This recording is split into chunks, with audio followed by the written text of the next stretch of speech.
there's quite clearly a lot of people in here in the room tonight who know a lot about this. And if you'd like to make a comment, then feel free to do so. So are there any comments or questions? So I think it was Jim, I was at a meeting probably about a year and a half ago. I'm not sure, correct me if I'm wrong, but we all know that there are 2 platform positions at Erskineville Railway Station that are just not used. And that was part of the Bradfield plan, was to have a whole another 2 lines going through all the way to, sorry, help me Tim, was it? Sydenham, yes. So I'm wondering why that has never been an option for heavy rail, where, you know, it's been mentioned here that, you know, we have 6 lines, they condense down to 4, and then break out to 6 again past Sydenham. Why could that not have been an option that could have been looked at?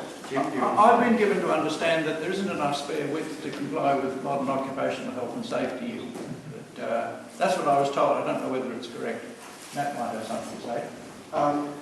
I've been given to understand that that's a nice excuse that's developed rather recently.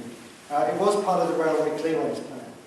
So it was up until about, I think, 2008 on the agenda and funded to the tune of $150 million. Then it was scrapped by Yema, I think, and Barry O'Farrell came out and called it, stood on Erskineville Station and called that a disgrace. So the reason why it hasn't been done is because as soon as it is done, then there is no need for another line. So that would give you 6 tracks an hour. It is the single greatest bottleneck in the entire City Rail network, and it hasn't been done because they decided to spend the money on other things, like an $18 million refurbishment of North Sydney Station. Sorry, this Tim. I didn't say this before. Andrew Constance is to speak on the government's plans for Sydney's transport future at 11 o'clock on the 28th of July at the Regiment Building, corner of City Road and Darlington Road, up the old University Regiment.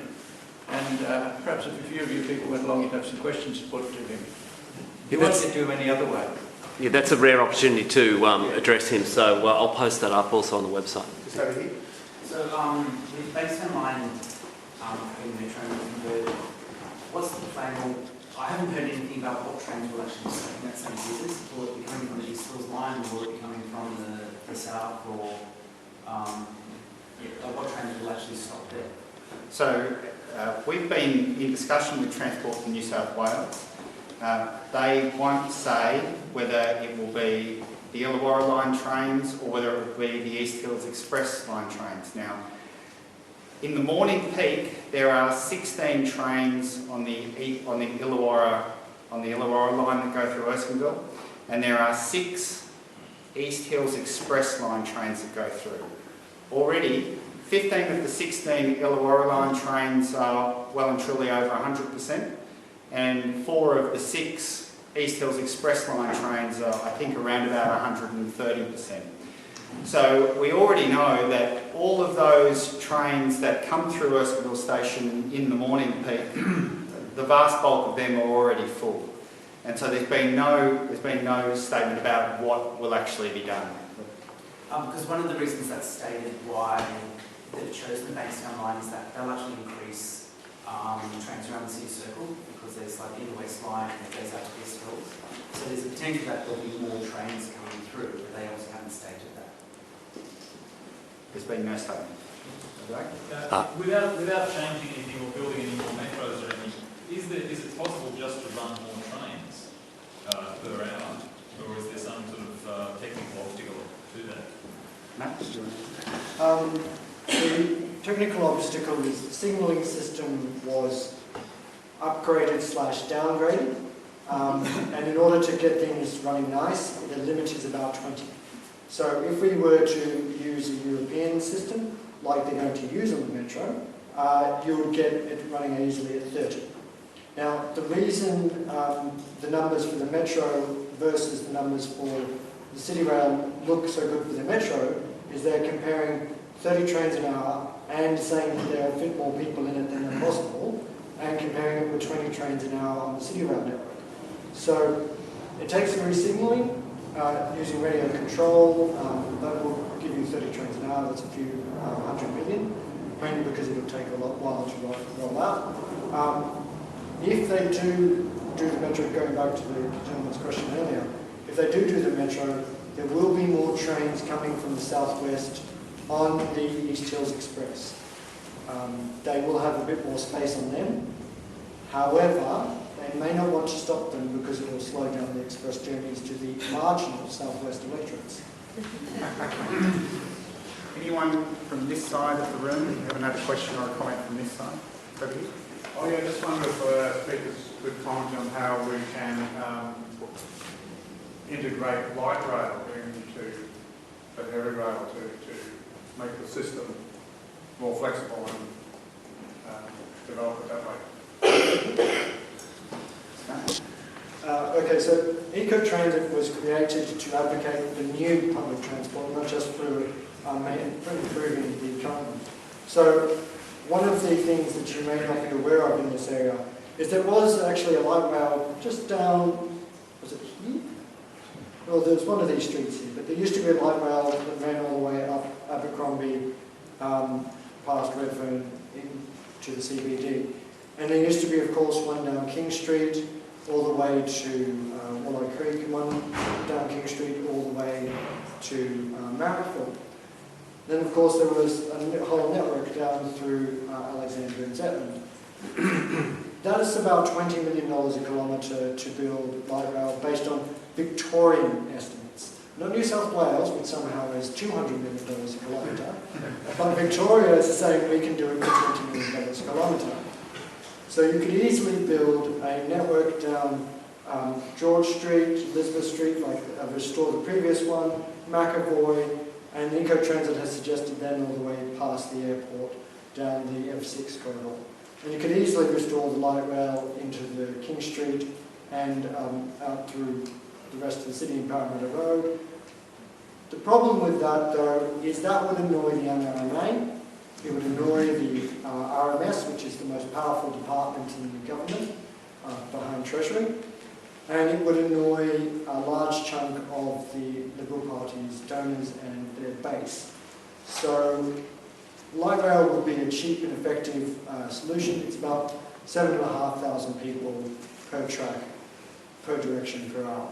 And that's quite good compared to a 3-lane road having 5,200 people in ours. The WestConnex, which has been talked about, is $400 million a kilometre, 5,200 people now, versus a light rail, which is $20 million a kilometre for 7,500 people each way. So just to ask, sorry, Matt, just to get back to that metro of being able to have more trains running, is that based on driverless or manned trains or people's trains? The government has made it very clear there will be no drivers on the metro. There will be no guards on the metro. It is one of the few metro services in the world that will have no staff on board. If there is an emergency, you will be directed by CCTV and speakers. There will be no people at the stations. The stations will be cleaned by subcontractors. And all ticketing will be done through the open system. So it is completely humanless. The only people who will be actually involved in it will be involved in the maintenance. Oh, and of course the consultants, the managers, the executives, spin doctors. Just adding to that point, Jim and I went to a special briefing with Sydney Metro, and one of those gaps is 6 kilometres between stations. Yeah. Jim was pointing out, so if there's an emergency, the train, there's a fire or something, it could be up to 3 kilometres from the nearest point with a crewless train and people trying to get out from there. Plus, of course, under the harbour. That's 2 or 3k under the harbour. So, If I can just ask one question. Our last timetable change was October 2013. Yes. If we were to look at trying to campaign for increased services now, not even thinking about what's going to happen in the future. Is there a chance that there will be a timetable change next year with the South West Rail coming online? We've heard rumours, and at this stage it's only a rumour, that there will be a timetable change, a big one in October.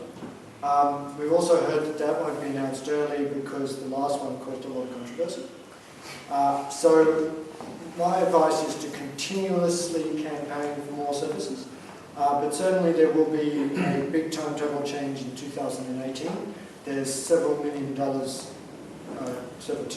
tens of millions of dollars budgeted for that. So I would definitely campaign because there's usually a timetable change every couple of years. Why do you think October, Matt?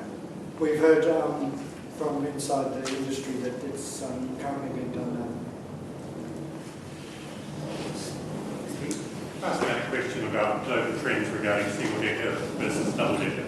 Because I haven't been to Pakistan and I haven't been to North Korea, but I've taught the subway in Shanghai, which is relatively new and single decker. And is the cross train in London single or double? And if well, you're talking about different horses for courses. So one thing to remember with Crossrail in Shanghai, or many metros around the world, is they're not 100 kilometres long. So it is 50 kilometres from the northwest to the CBD. That kind of distance, you need seats because a lot of people cannot stand up that long. I don't know if I would want to stand up for that long. But one of the other things to remember is with modern metros, they're done in much more dense cities. They're done to distribute you around the city. So the general rule of thumb for a metro is it should be not too far that you'd want to catch it for one stop, so about 800 metres to 1.2 k's, but so far that for two stops you'd want to catch the metro. So if you look at the old cities of Berlin and London and modern metros, they're done diagonally across street grids where it's much faster to go underground, or they're done to distribute you and get you off the streets over very long major roads, like a road like Parramatta Road. But that is with much higher density than we have in Sydney. With the density we have in Sydney, you start looking at light rail being effective and 1/10 the price. Question up the back there?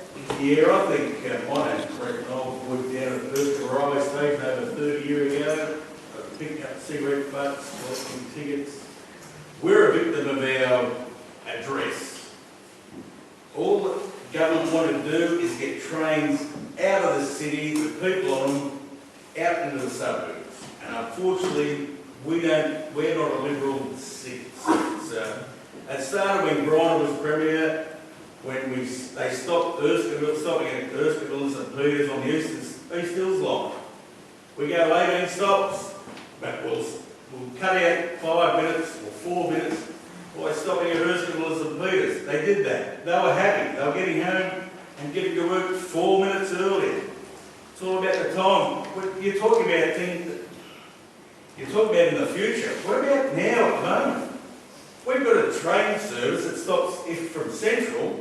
It goes Redfern and St Peters, and then along the Bankstown line, and missing out 2 more stops all the way to Liverpool. Missing 3 stops, which is us here at Urquhart. It's Hillston Park in Canterbury, and it stops at the other 13 stops. What for? All you're worrying about is on-time running. On-time running, they cover that. If you're 2 minutes late, it's considered on-time running. Go look at the timetable between Redfern and Central is 4 minutes. You could walk, or if you're quick, you can run that fast. On a train, you might get held up once every now and then, but 4 minutes, that's just to make up time. So these trains could be running 6 minutes late, coming out through the suburbs, but once they get to Central, that's on time. That's all political. We've got on-time running. Aren't we good? Aren't we? We're fantastic.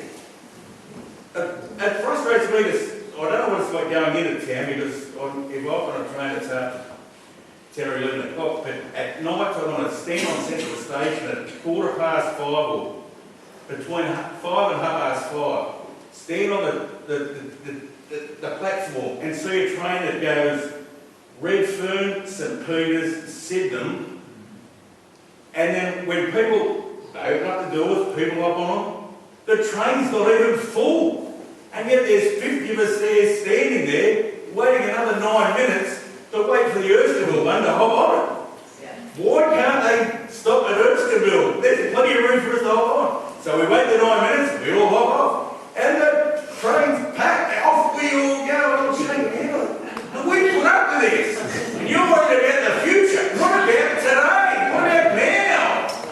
And you put up with every day. Question, Wendy? Yes, I think this is probably a question for Matt. I've been discovering, like many people, the absolute undemocratic nature of the WestConnex planning and sort of tackling that. Listening to you here tonight, this metro sounds not like a good idea. It sounds also potentially very unsafe. What sort of input into the planning have we had into this? Has there been an EIS and we missed it all? I know there was some sort of thing under Marrickville Metro where you could go and get a sort of public exhibition. But yeah, can you just explain, you know, I don't hold a lot of hope for the process, but I'd just like to know how they get away with this.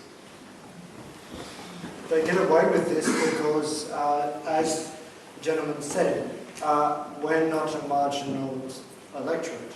We are between Labor and Greens, but we're not between Labor and Liberal. So, too bad. Now, the simple thing about the Metro is, essentially, it just popped into existence. Now, it has clearly been planned for a very long time. If you look at the plans, they look very much like Rod Staples' previous plans. But there is a lot of argument within the department. There is a lot of fight back from the transport staff and from the engineers and the people who are trying to operate it, saying, look, we don't want this to be useless. But there has been no community consultation. There's been this new thing that's happened in the Department of Planning, and somebody's referred to it as serial marketing, as in serial packets.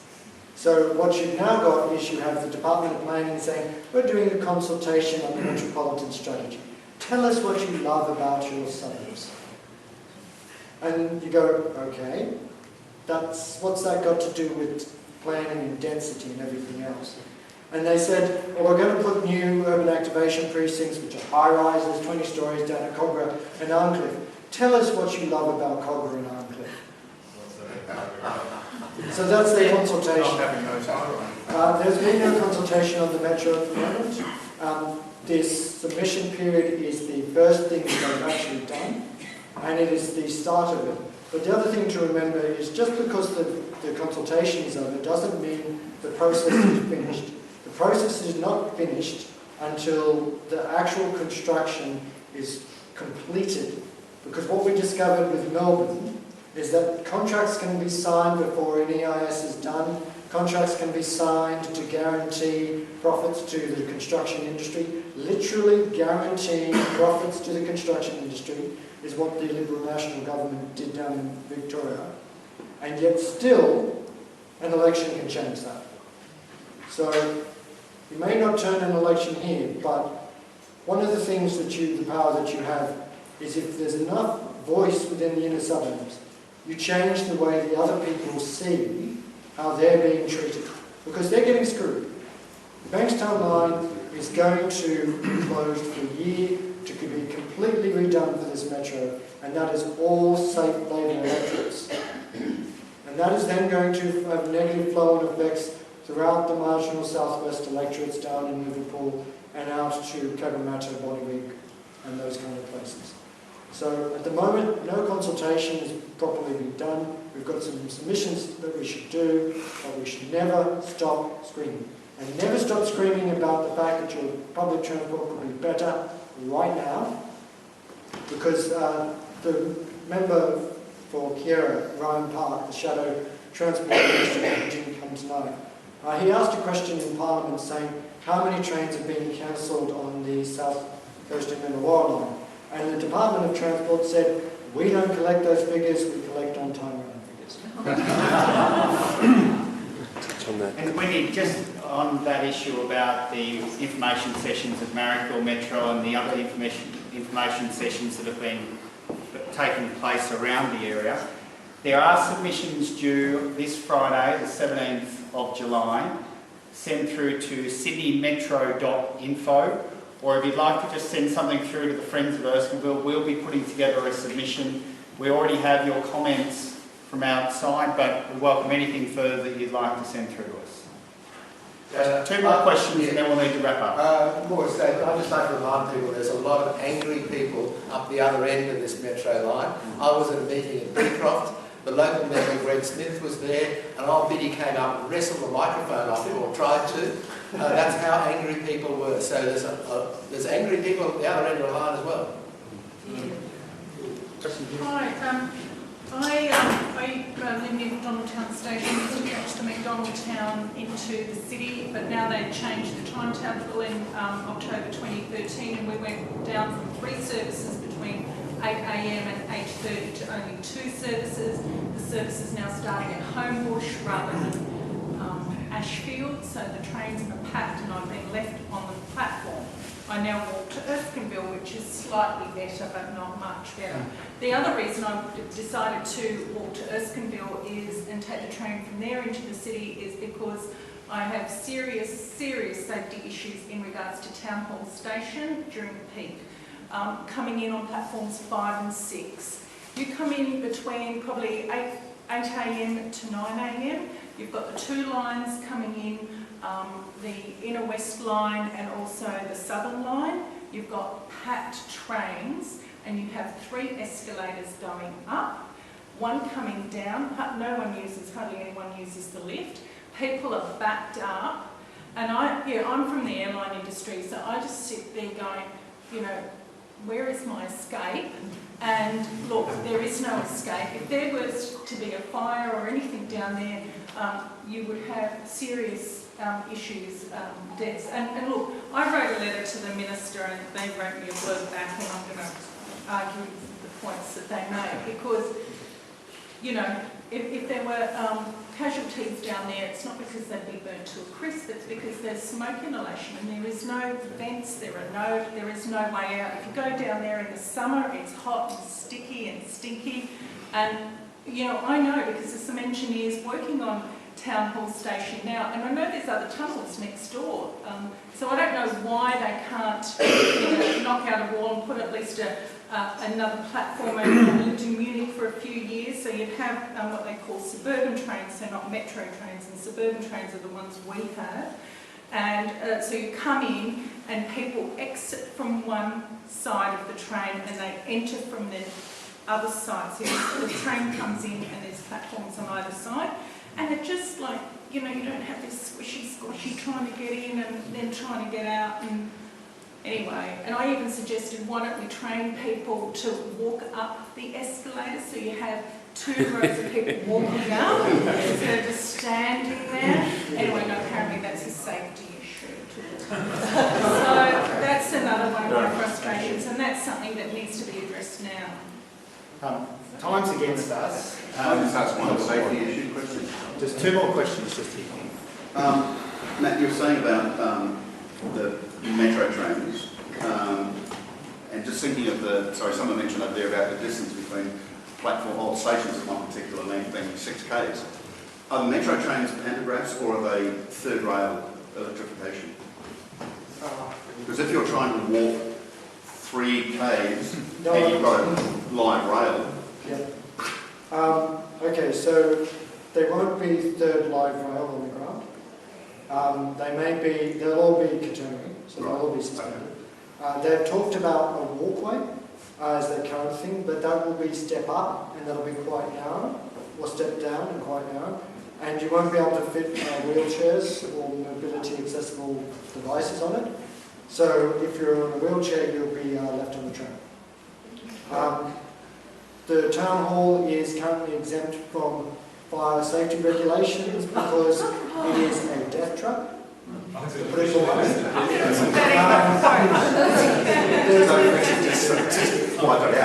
There was a story in the Herald about $100 million, I think it was, they needed to spend to upgrade the city circle to install ventilation fans to make sure that the place wasn't, that the entire thing was safe. And well, this is the thing, it's like, well, the construction industry is getting paid anyway, why aren't you feeding the construction industry money to make it safe? And, well, because for some reason the minister doesn't think, you know, snipping a ribbon on safety makes for a good headline. I personally think making it so that we won't choke to death on Town Hall is a great headline, but that's just me. I just want to say one thing though. There is options to make the entire network better, and those extra stations and those extra 2 tracks, send them to Erskineville. There's extra stations at Alexandria Hotel is a possibility to take more people in from there. 2 extra stations on the airport line would relieve a lot of stress. Better signalling. Once you've got all this kind of stuff, the system runs better. And when you've got a proper timetable, not the slow recast one we've got now, one that's done to get as many trains through per hour and not worry about on-time running, because who gives a toss if your train is 1 minute late if it's every 8 minutes. If you've got enough trains through every hour, then people don't stand on stations. This is the German experience. It's just run your system as well as you can, and people will just use it and flow in and flow out. And it doesn't matter, you don't have to skip stations, just run it quickly and run it with good technology, and then people do it. One of the problems that we have in the city is the Granville train disaster. Now, unfortunately, that terrible tragedy has meant that every time a train approaches a bridge in New South Wales, it slows. It just drops speed down to 30 k's an hour in some cases. Now that is because rather than fixing the bridges and making sure that they were all safe, they slowed the trains. So when they talk about building a new high-rise precinct over Central, which is what Urban Growth, Johnny Brogden is planning as a multi-billion-dollar exercise, what that means is that every train that runs into Central will then slow down from what is currently its highest speed of 80, 50 if you're on the New West Line, to probably 50, maybe 30, to make sure that there is no impacts. Because if there's an impact with a support column for an apartment complex, that's a big, big deal. So that's why we never want them to build too many things over the What about the city of Central? God knows how many k's that's going to be. So from here, they'll be doing 30 k's an hour as soon as they enter underneath what that horrible thing is going to be built over the road. There's no plans to build over train lines now. Sorry, just a final question. Just briefly, I think it's worth, given we're all here, to actually express a view about the proposal. And my proposition is, I'm on the Friends of Erskineville Executive Committee, that we, and there will be a submission going in by the 17th, has been outlined by Darren, but I think it would be useful if there was no disagreement that there was an unanimous opinion, having heard from experts on public transport and the history of what's been happening and what's in prospect, that those attending the meeting universally or unanimously condemn the proposals, particularly the exclusion of Erskineville and St Peters stations, and that we will also join with other groups throughout Sydney in opposing the overall proposition that's involved with the Sydney Metro line idea. I think it's worth expressing our views like that. That's how I feel, and feel that this is a way to express your passion about it, and that's the point that I wanted to make. We carry that forward.